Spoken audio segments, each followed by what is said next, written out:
Hi there. I want to talk to you about DDT a little bit. We were just talking about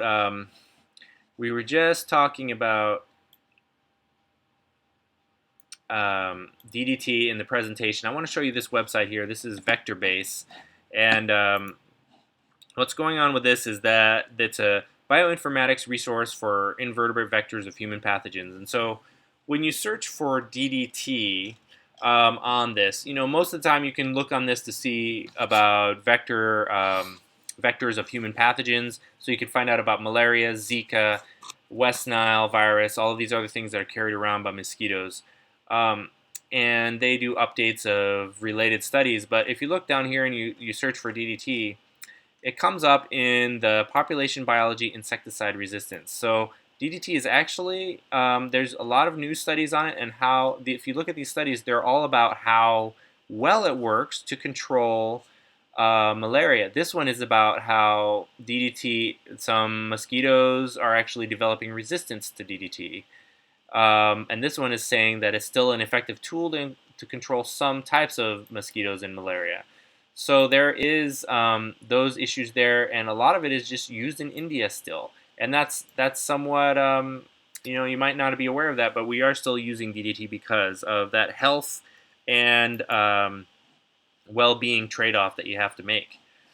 So the next type of pesticide that I want to talk about is a pyrethrin.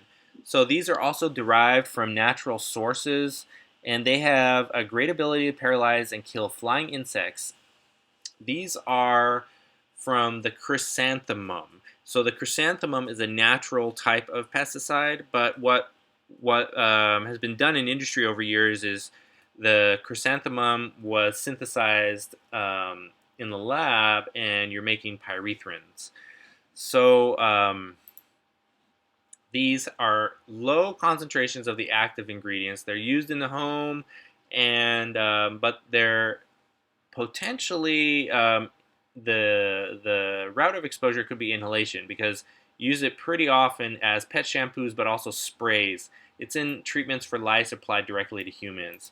I have a link here for like REI, which is a outdoor supply store, where you can find the Sawyer permethrin pump spray. And I think I bought that a few years ago when our global health group went to Peru. Well, what you can do is to prevent fleas, you buy that kind of spray and you can spray it on your clothes, and it stays on your clothes for a long time. It can make it through 6 or 7 different washes, and then that'll kill. You want it on the outside, and it'll definitely kill the fleas. People also use pyrethrin and permethrin and other types of pyrethrins on mosquito nets, and that's when you have a treated mosquito net where the mosquito lands on the net and it dies. This is different from DET or DEET, which you know as like the commercially available off.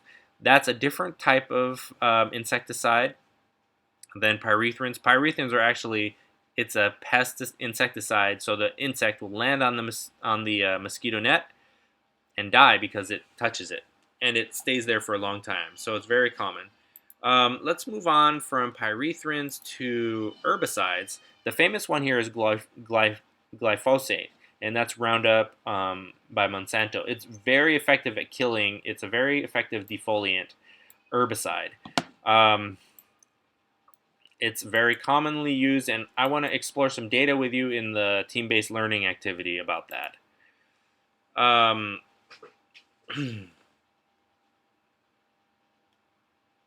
So there's a lot of things going on about these defoliants, but in another one known as Agent Orange was used in Vietnam, and that contained a small amount of dioxins. There's a lot of health effects that have been documented from that. Here's a picture from the book. So thinking about exposures and pesticides, going back to that, so who's at risk for this again? That's what I want to emphasize with this presentation, is who's at risk and how are they exposed. And so that's what I'll conclude with here. I do have a lot of other slides in this presentation, but what I want you to do is use what you need on here, but emphasize what I go through on the um, the learning guide.